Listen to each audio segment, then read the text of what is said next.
So ayun guys, dito nga pala ako ngayon sa Keelung, the north face of Taiwan. Tingnan nyo po yung view ngayon dito guys. Mapayapa po dito,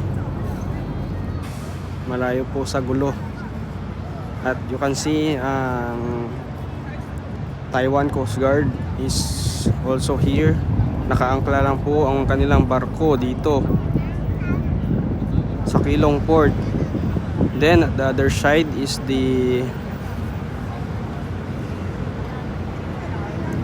Taiwan Navy. Pasensya na po kayo guys, medyo makuan kasi naka-zoom 5,000 po yan guys, kaya magalaw po yung camera ko.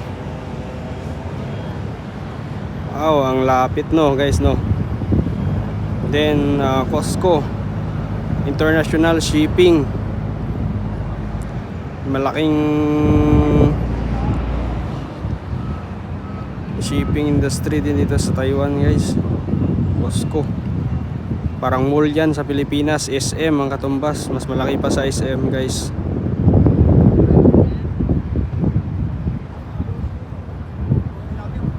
Yan lang po guys sa ngayon.